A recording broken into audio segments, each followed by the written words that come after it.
ರೇಣುಕಾಸ್ವಾಮಿ ಕೊಲೆ ಪ್ರಕರಣದಲ್ಲಿ ನಟ ದರ್ಶನ್ ಹಾಗೂ ಪವಿತ್ರ ಗೌಡ ಜೈಲುವಾಸವನ್ನ ಅನುಭವಿಸ್ತಾ ಇದ್ದಾರೆ. ಪವಿತ್ರ ಗೌಡ ಭೇಟಿಗೆ ಅವರ ಮನೆಯವರು ಇದೀಗ ಆಗಮನ ಮಾಡುತ್ತಿದ್ದಾರೆ. ಪವಿತ್ರ ಗೌಡ ತಂದೆ, ತಾಯಿ ಹಾಗೂ ಅವರ ಫ್ಯಾಮಿಲಿಯವರು ಜೈಲಿಗೆ ಆಗಮಿಸಿ ಭೇಟಿಯನ್ನ ಮಾಡ್ತಿದ್ದಾರೆ. ತಾಯಿ ಶೋಭಾ, ತಂದೆ ಪುಟ್ಟಣ್ಣ, ಯೋಗೇಶ್ ಹಾಗೂ ಪಿ ಶ್ವೇತಾ ಆಗಮನ ಮಾಡಿದ್ದಾರೆ.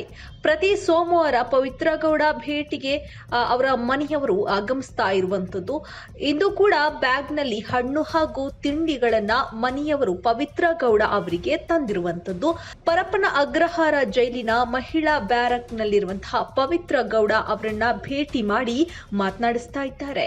ರೇಣುಕಾಸ್ವಾಮಿ ಕೊಲೆ ಪ್ರಕರಣದ A1 ಆರೋಪಿ ಆಗಿರುವಂತಹ ಪವಿತ್ರ ಗೌಡ ಅವರು ತನ್ನ ಮನೆಯವರ ಬರುವಿಕೆಗಾಗಿ ಕೂಡ ಕಾಯ್ತಾ ಇದ್ರು. ಇದೀಗ ತಂದೆ ತಾಯಿ ಹಾಗೂ ಅವರ ಫ್ಯಾಮಿಲಿ ಪವಿತ್ರ ಗೌಡ ಅವರನ್ನ ಭೇಟಿ ಮಾಡ್ತಾ ಇರುವಂತದ್ದು.